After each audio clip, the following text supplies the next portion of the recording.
नमस्कार मित्रांनो, कृषीप्रधान शेतकरी या यूट्यूब चॅनलवर तुम्हा सर्वांचे हार्दिक स्वागत.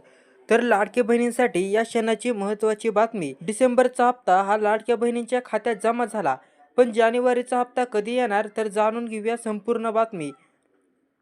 राज्य सरकारच्या लाडकी बहीण योजनेअंतर्गत महिलांसाठी मकर संक्रांतीच्या निमित्ताने दिलासादायक बातमी समोर आली आहे. योजनेतील डिसेंबर महिन्याचा हप्ता अखेर लाभार्थी महिलांच्या खात्यात जमा होण्यास सुरुवात झाली आहे. राज्यभरातील लाखो महिलांना या पैशाची प्रतीक्षा होती.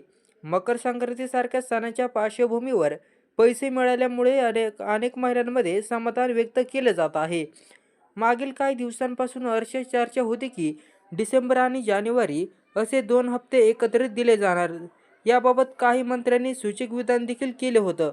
त्यामुळे महिलांच्या अपेक्षा वाढल्या होत्या. मात्र याच मुद्द्यावरून राजकीय वाद निर्माण झाला. दरम्यान काँग्रेस पक्षाने राज्य निवडणूक आयोगाला पत्र पाठवत गंभीर आक्षेप नोंदवला. निवडणुकांच्या काळात अशा स्वरूपात पैसे वाटप केल्यास ते आचारसंहितेचे उल्लंघन ठरू शकते, असा दावा काँग्रेसने केला. यानंतरनं राज्य निवडणूक आयोगाने आपली भूमिका स्पष्ट केली. निवडणूक आयोगाने स्पष्टपणे सांगितलं की महिलांना आगाऊ किंवा दोन हप्त्यांचे पैसे एकत्र देऊ नयेत. या आदेशानंतरनं सरकारकडून निर्णय बदलण्यात आला आणि फक्त डिसेंबर महिन्याचा हप्ता एकच हप्ता देण्यात आला. यामुळे दोन हप्त्यांची अपेक्षा असलेल्या अनेक महिलांमध्ये निराशा निर्माण झाली. आता जानेवारीचा हप्ता कधी येणार याबाबत आतापर्यंत कोणतीही अधिकृत तारीख किंवा घोषणा करण्यात आली नाही.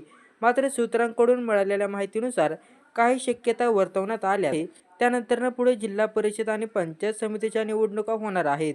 त्याच महापालिका निवडणुका पार पाडल्यानंतरनं आणि जिल्हा परिषद निवडणुकांपूर्वी जानेवारीचा हप्ता जमा होण्याची शक्यता आहे. सरकार किंवा बालविकास विभागाकडून कोणतीही अधिकृत अद्याप माहिती समोर आलेली नाही.